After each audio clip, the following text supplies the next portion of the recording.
The other level I was being flattered. I took the second one much more nicely.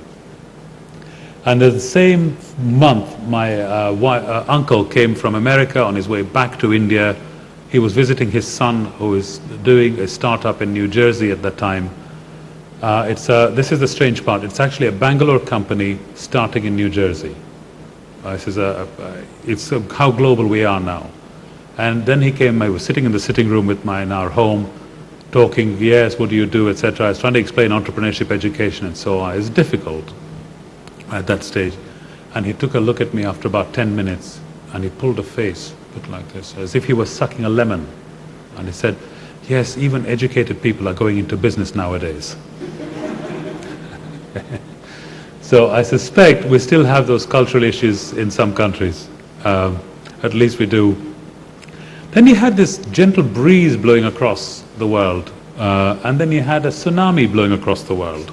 You know, you had freedom fighters, you had people who wanted liberation of human spirit, and Poland has contributed two great people to that. The dismantling of the USSR, the Berlin Wall, the Chinese reforms. I'm a little bit cautious about Chinese reform, but certainly they brought the market economy, if not the free market economy. Right? It's a major push forward. And in 1991, the then finance minister, Manmohan Singh, made reforms in India which have been transformational for that country. I don't know how many of you have been to India. He's now the Prime Minister. He's one of those rare individuals who has a first degree from Cambridge and a second degree from Oxford. And his first degree was in 1957 in economics. It was a first-class degree from Cambridge. And the dissertation he wrote in 1957 was that India is fundamentally without natural resources and must therefore have open borders and have free trade. In 1957, when India was deeply embedded in the non-aligned movement and was a strong friend of the USSR. That's what he wrote. And he had to wait till 1991 to actually make that. In any other world, he would be an emeritus professor. He's just, a PhD, everything. So he's just an amazing man. A lot of time for him. So these are the seismic shifts, but India and China both shifting from the sort of control economies to free market economies has put 1.5 billion extra labor force into the marketplace. Can you imagine that in 10 years? When you had two economies going, a socialist economy and a so-called democratic economy or a free market economy, now you have one economy. We have to change with that. There is no going back. And the world has just doubled in size within 10 years. In the speck of history, that's overnight. It's huge change, huge change. And one day Europe will join that. What does this mean? This means much less of this kind of attitude, which is big factory orientation. Of course we need that for employment. Much less of that. I don't know if the colors are showing up, but much more of this free-spirited, individualized activity going on, ideas flowing out, people doing things. And these are just some examples. I teach at Reading University as well as at Cambridge. I don't know how to say no as yet. I'm still learning how to say no. And these are just amazing, bright young things. We started from a small course. Now there are 180 of these undergraduates doing entrepreneurship from 13 departments across Reading. We have an exhibition for them once a term. And the lesson, Kamel, for you and for CambridgePYTHON here is scalability. 50 is fantastic, 500 is better. Okay, because if you need scale for this thing, and that's the American lesson for us. And again, in Cambridge, we started from 30 to 40, we've gone up to 350.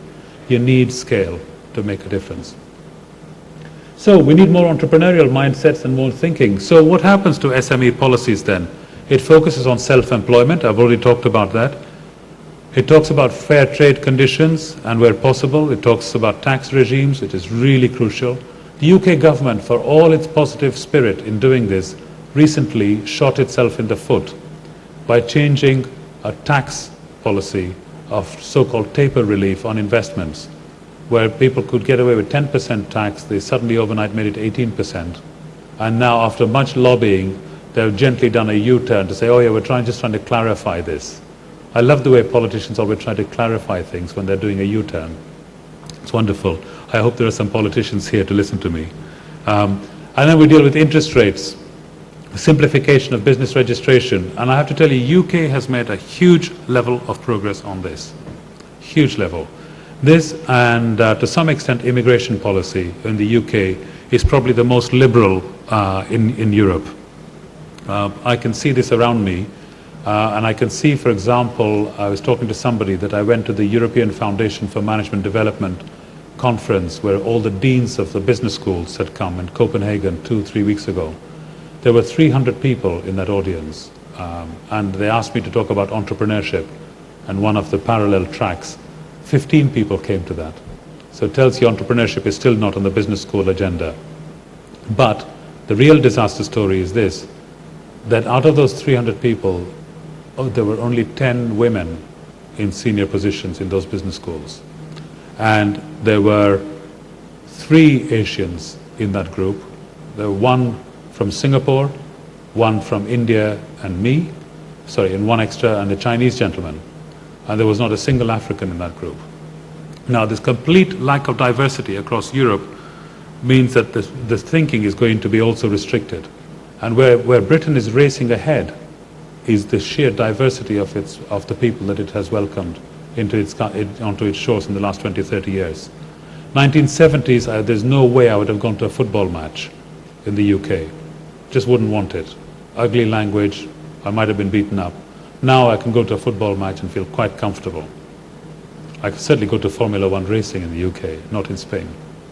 So there are some problems in this whole area of diversity.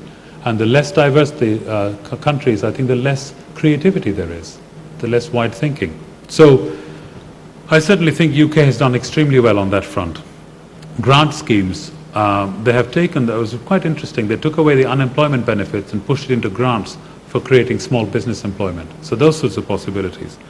And they started to recycle old factories into incubators, and I think that happens everywhere in the world. And business know-how training. Those are some of the positive things, and banks were encouraged to lend. They give secured lending, definitional changes. What is an SME? That is the agony. Is it the European Union definition of less than 250 employees? Give me a break. You know, when is a small company really a small company?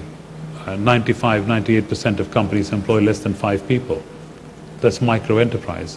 Why are we putting these artificial boundaries of numbers? If we're looking for growing companies, we don't necessarily want SMEs, we want entrepreneurship. A different language.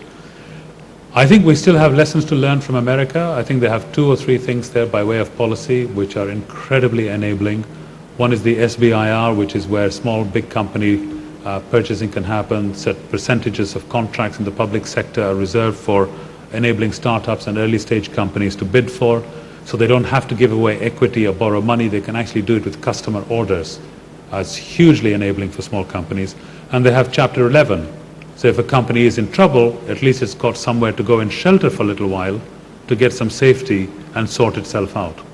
And I think we need to look at those sorts of policy measures across Europe. What have been the outcomes? I think the role of entrepreneurs is much better recognized now through all of this. And the level of dignity accorded to owners of small businesses. As I said previously, they were seen as crooks. They're actually seen as human beings, which is fantastic. Failure is not fully, but it's slightly better accepted nowadays. And risk-taking is sort of better appreciated. You know, my goodness, that person took a risk. Rather than, oh, what a fool, he took a risk. Okay, it's just the language is beginning to shift. Slowly, but it's getting there. And we have, with the growth of private investors, smaller stock markets, here we are, we're being actually hosted by one of them, which is fantastic. But we have the Avis story. We try harder with SME stuff, and we work harder for small rewards. We need to dispel that. If you want to change the culture, we don't want that language, in my view. So, just by way of understanding where we have reached now, the early days, for the first 100 years of industrialization of our century, 20th, 21st century, is the need for managers, which is about economics, management, strategy. Then we get free market economics, self-development, the SME language begins to take over, SME skills, people development, bookkeeping, stuff like that. Now we're talking about employability because we actually have growing numbers of undergraduates, we have more universities, and sometimes you wonder about those universities, but we have more universities. We have therefore more highly skilled people, and what are we going to do with them? In some parts of the world, frankly, it's becoming a social threat. because you've got a whole bunch of smart, disaffected young people. What do we do?